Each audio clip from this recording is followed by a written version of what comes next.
Yo, let's go and welcome to the video. This is going to cover Sapphiron and KT in Naxx 25. Sapphiron has a couple time gates. The more air phases, the lower your parse. So if you're getting 2 or more, you might be able to squeeze out like the low 90, but only having 1 air phase really pumps up your DPS. I haven't seen Alkin Frenzy proc too much on this boss, if at all, but the way to get a really good parse is to wait until the last second to get behind one of the ice cubes.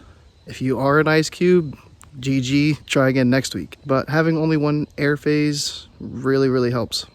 The top boomy parse is about 7600 DPS with a fight length of about 2 minutes 20 seconds.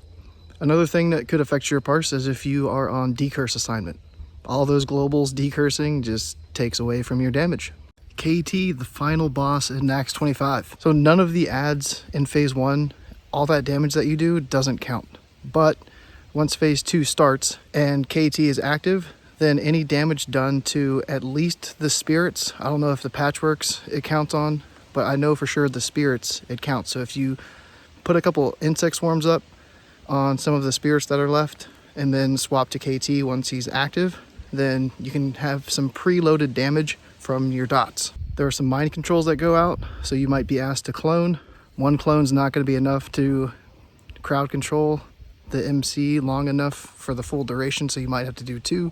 So if you're asked to do that, it'll hurt you a little bit, but at the end of the fight, it's not the end of the world. So since none of the damage done in phase 1 counts, you can kind of conserve your mana. You want to enter phase 2 with as much mana as you possibly can. Some of the fight links are long enough to where you can get 2 innervates in phase 2. So check your fight length and see if it's worth it to try to burn some mana quick once KT spawns to pop an early innervate, and then you can have a second one at the end of the fight. So using a damage potion on this fight is pretty risky because of the mana drain mechanic.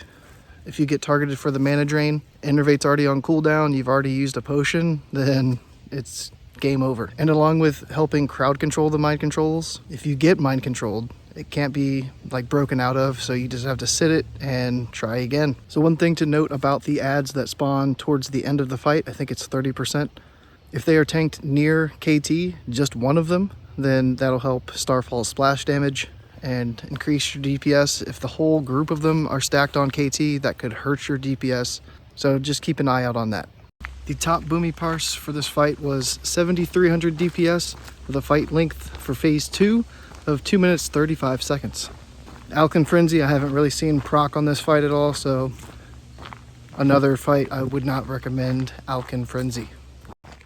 But thanks so much for watching the Naxx 25 videos. Malagos and Sarth will be coming soon.